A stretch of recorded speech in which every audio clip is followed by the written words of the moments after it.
Golden State Warriors rookie Axel Lendeborg has responded to the public warning delivered by veteran Draymond Green earlier this week, and the message from the young forward was equal parts candid, humble, and laced with a touch of nerves. The exchange between the two Warriors players has become one of the more compelling storylines of the 2026 NBA Summer League, raising early questions about how Lendeborg will navigate the veteran dynamics of a locker room that Green has long dominated. Hey, what's up everyone? Before we jump into everything today, that like button right there is what decides if this video hits hundreds or thousands of people. 1 second is all it takes, but the impact on this channel is massive. Go ahead and hit that like button right now. Seriously, it's the simplest thing you can do, and honestly, the best way to back this content up because every single like pushes this further, so hit it now. It all started after Lendeborg, the Warriors' 11th overall pick in the 2026 NBA Draft, made headlines at Summer League in Las Vegas when he approached free agent LeBron James on the sidelines and made his personal pitch for the superstar to join Golden State. The moment immediately caught fire on social media, with fans split on whether the rookie's boldness was admirable or premature.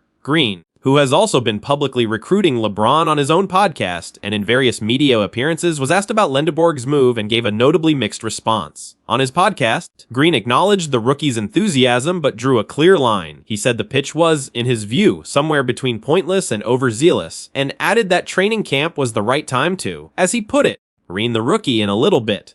The comment was cryptic enough to generate significant debate. Was Green annoyed that Lendeborg was stepping on his territory? Was he trying to protect the rookie from overexposure? Or was it simply classic Green, blunt, unfiltered, and hard to decode? Lendeborg himself was asked about the comment by the San Francisco Chronicle, and his response was telling. He said he got a little nervous when he heard what Green had said, laughing as he admitted he genuinely had no idea what the veteran meant. He expressed hope that Green's version of reining him in would come in the form of mentorship rather than hazing, specifically saying he hoped the rookie hazing would be kept to a minimum. The comment drew laughs, but behind the humor was a genuine acknowledgement that Lendeborg knows he is entering a locker room where Green sets the tone. What makes this dynamic so compelling is that Lendeborg and Green share a remarkably similar player profile. The 6'9" rookie out of Michigan is being groomed as a point forward type with the defensive versatility to guard multiple positions, essentially the same mold that Green has occupied throughout his career with the Warriors dynasty. Lendeborg's national championship with Michigan this past season gave him a level of confidence and mental toughness that few rookies bring to the league, and it shows in the way he carries himself off the court. His willingness to speak freely, to approach LeBron James in a public setting, to address Green's comments with a mix of honesty and humor. All of it suggests a player who is not intimidated by the spotlight. That kind of personality has long been a hallmark of Warriors culture, and ironically, it is exactly what Green himself has always represented. Green has never been shy about saying what he thinks, for better or worse, and Lendeborg appears cut from similar cloth. For the Warriors organization, the smart play is to encourage that individuality rather than suppress it. The confidence Lendeborg carries from Michigan, from a national title run, from being a lottery pick, is precisely the kind of energy a team chasing relevance needs from its young core. Trying to diminish that would be counterproductive. Green, for his part,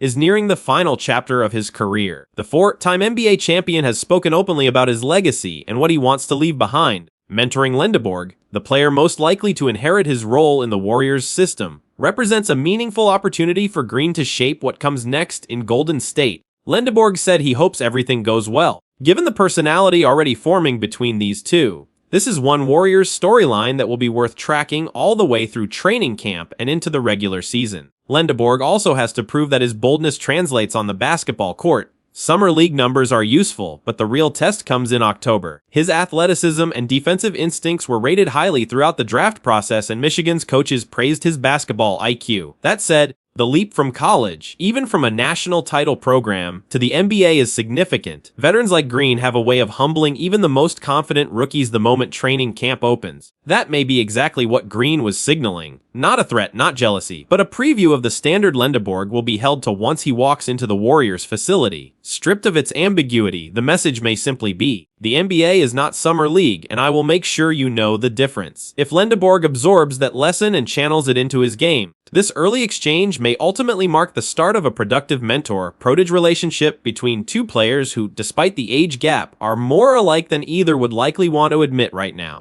The Golden State Warriors are one of 6 teams currently competing to land LeBron James in free agency this summer. And while the franchise has been pushing all the conventional arguments, championship culture, Stephen Curry, and a passionate Bay Area fan base, one analyst believes the Warriors may have an unexpected trump card working in their favor. His name is Jimmy Butler. According to Mark Stein of the Stein Line, who appeared on the All-NBA podcast this week, the Warriors could have a geographic advantage over every other team in the running if James and his family decide they want to stay close to Los Angeles. It is not the most obvious argument, but it may be one of the most practical, and Butler's personal situation is Exhibit A. Butler, who joined the Warriors in free agency earlier this offseason, does not live in the San Francisco Bay Area. His home base is in the San Diego area of Southern California, hours away from Chase Center. Despite that distance, Butler has committed to playing for Golden State, making the arrangement work by treating the travel as part of the job. The Warriors, notably, have already been through this before. When Chris Paul played for the team, he also maintained his residence in Los Angeles rather than relocating to Northern California. Both cases establish an important precedent. It is entirely possible to be a Warrior without uprooting your life in Southern California. For James, this matters more than it might for most players. He and his family have been rooted in Los Angeles for nearly a decade. His children grew up there. His son Bronny James, who currently plays for the Los Angeles Lakers, is still very much based in the city. Relocating the entire James family to Cleveland, Philadelphia, Minneapolis, Miami, or Denver would mean leaving Bronny behind.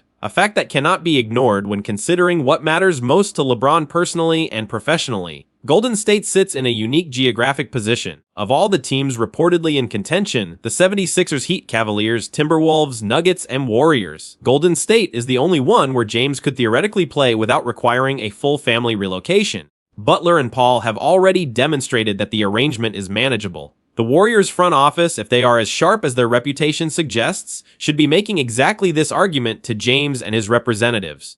The pitch essentially writes itself. You can chase a championship with one of the greatest players of this generation in Stephen Curry, compete in a franchise that knows how to win, and do it all while remaining within reasonable distance of your family and your son's career. No other team on the list can offer that combination. Of course, there are variables that could make this argument irrelevant. If James and his family are willing to relocate together, the geographic card loses its power. In that case, basketball factors, team talent, financial structure, title window, role fit would dominate the decision. Significant questions also remain about whether the Warriors have enough firepower to contend for an NBA title given the overall landscape of the Western Conference. But in a free agency decision this big, with so many competing interests and personal considerations, the ability to say, your family does not have to move, is not a small thing. Players are human beings making life decisions that extend well beyond basketball. James has made it clear throughout his career that family is a priority. The Warriors understand that, and Butler's situation gives them a real-world example to point to when making their case. Whether the argument is ultimately persuasive remains to be seen. James is expected to take his time with this decision, and multiple teams are continuing to make aggressive pitches. But if the Warriors land the king this summer, do not be surprised if Jimmy Butler's address in Southern California turns out to have been quietly relevant all along. It is also worth noting what this move would mean for Golden State. The franchise has been in a transitional phase since its last championship run, and the front office has spent this offseason aggressively trying to accelerate back into contention. Signing Butler was a major step. Drafting Yaxel Lendeborg at number 11 adds a young, versatile piece, but landing LeBron James would be on an entirely different level. A statement move that would immediately return the Warriors to the elite tier of Western Conference contenders. James continues to defy expectations about aging. His conditioning and basketball IQ remain at a high level, and pairing him with Stephen Curry would create a combination opposing teams would struggle to plan against. Draymond Green has already been vocal about his desire to bring James to the Bay Area, and the entire Warriors organization appears aligned behind that goal. The window for this kind of move is narrow. Curry is not getting younger, and the time to maximize his championship potential is now. A James-Curry partnership in Golden State would electrify the league and give the franchise a serious run at another title. The Butler precedent, quiet as it may seem, could prove to be one of the more consequential pieces of this puzzle. The Golden State Warriors are building what could become one of the oldest rosters in the NBA as they make a final push for a championship with Stephen Curry, Draymond Green, and Jimmy Butler. But behind that veteran core, the franchise is also managing a group of younger players who represent different values, some worth nurturing for the future, and some who may have run out of time to prove their worth in Golden State. According to an analysis by Blue Man Hoop, 2 young Warriors deserve real developmental investment this coming season, while 2 others have likely reached the limit of what the organization can reasonably expect from them. Setting aside first-round pick Yaxel Lendeborg in a category of his own as the team's top draft investment, the Warriors have a collection of prospects scattered through their depth chart. 4 stand out as defining cases. 2 should be prioritized, 2 should be moved on from. The first player the Warriors should commit to developing is Will Richard. The shooting guard has been one of the more pleasant surprises of the Warriors' offseason program, and his summer league performance in Las Vegas only reinforced what the organization had begun to see in him. A late second-round pick out of Florida, Richard posted an impressive 47-40-100 shooting line in Summer League, shooting 47% from the field, 40% from three-point range, and a perfect 100% from the free throw line. Those numbers represent exactly the offensive profile that modern NBA teams covet in a bench shooter efficient, reliable, and deadly from distance. For a Warriors team that will need perimeter contributors around its star players, Richard's development into a rotation piece would provide genuine value without requiring a high salary commitment. The second player worth developing is Guy Santos. The Brazilian forward came out of relative obscurity and has gradually carved out a legitimate role in the Warriors' system through a combination of energy, passing, and offensive improvement. Santos initially made his mark as a physical, switchable defender who brought effort and activity to every possession, but his evolution as an offensive player has made him a more complete piece. His finishing around the rim has improved to match his vision and passing ability, and there is a real belief within the organization that Santos can absorb even more offensive responsibility as he matures. The arrival of Lendeborg creates an apparent competition for Santos's role, since both players occupy a similar versatile forward position. But the analysis suggests there is a path where head coach Steve Kerr develops both simultaneously, especially given the demands of a long NBA regular season where having multiple capable options at the same position is a strength, not a problem. On the other side of the ledger, the Warriors appear ready to part ways with 2 players. The first is Lachlan Olbrich, the former Chicago Bulls second-round pick who has been fighting for a 2-way contract spot with Golden State this summer. Olbrich showed some flashes in Summer League, but his overall numbers, 37.5% shooting from the field and just 2.3 rebounds per game in Las Vegas, do not distinguish him from the large pool of players competing for similar roster spots around the league. Golden State would be better served directing those 2-way resources toward a player with a cleaner upside trajectory. The more significant case is Brandon Podziemski. The third-year guard has been given an extended runway to develop into a reliable rotation contributor, and while he has shown moments of quality, the consensus appears to be that he is not demonstrating the consistent growth that would justify keeping him through an expensive extension. His next contract could push into 8 figures annually, a steep price for a player whose ceiling remains unclear. The recommendation is to trade him now while his value still reflects upside and convert that asset into picks or cheaper rotation pieces. For a franchise trying to maximize both its championship window and its long-term flexibility, making the right calls on these 4 players matters more than it might appear. Getting Richard and Santos right provides depth that costs little. Moving on from Olbrich and Podziemski opens salary space and roster options that could prove essential in the months ahead. The Warriors are walking a familiar tightrope. Win now with Curry in what may be the final peak years of his career, while building something sustainable beyond the current core. Richard and Santos are the ideal outcome of that dual mandate. Players who can contribute without demanding significant financial commitments, while holding real developmental upside if given consistent minutes.